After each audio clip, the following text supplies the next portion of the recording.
Bonjour et merci de recevoir le pain de vie chez vous. Jésus est accueilli à Béthanie par deux femmes, Marthe et Marie, les sœurs de Lazare, Lazare même qui est l'ami de Jésus. Marthe prépare le repas et Marie, assise aux pieds de Jésus, l'écoute à la manière d'un disciple. Attitude que Jésus apprécie. Il trouve même que Marie a choisi la meilleure part qui ne lui sera pas enlevée. Jésus ne dit pas que le service que fait Marthe n'est pas bien, mais il dit plutôt que Marie a choisi la meilleure part, qui est l'écoute de la parole. C'est l'écoute de la parole qui forme et éduque le cœur à la charité, à l'amour, au service gratuit et désintéressé des autres.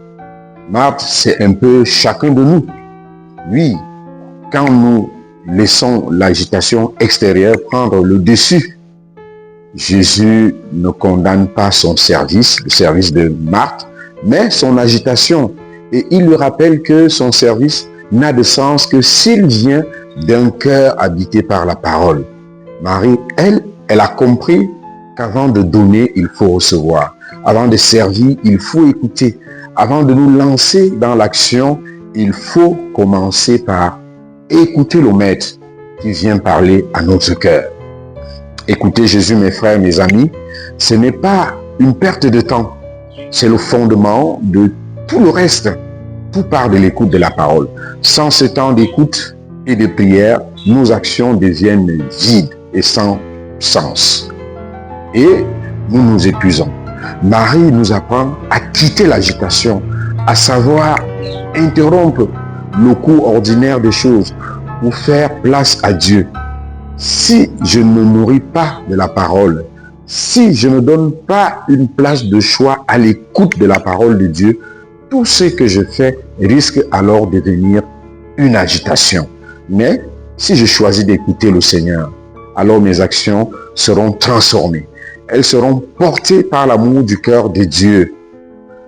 Qu'est-ce qui, dans ma vie, ressemble à l'agitation de Marthe et qui a besoin d'être apaisé par l'écoute de la parole, par la rencontre avec Jésus? Marie obtient, en ce jour, nous pouvons prier la Sainte Vierge Marie, en ce jour où nous fêtons Notre-Dame du Rosaire, que Marie nous obtienne un cœur ouvert, un cœur formé à la charité à travers l'écoute de la parole pour un bon service de nos frères et de nos sœurs.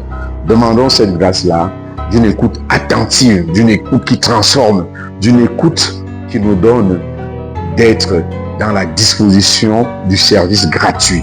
Et surtout, que tout ce que nous faisons parte de cette écoute de la parole.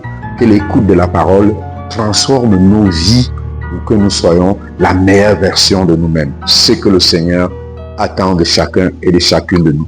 À tous et à chacun, je souhaite un bon temps du rosaire en cette fête de Notre-Dame du Rosaire.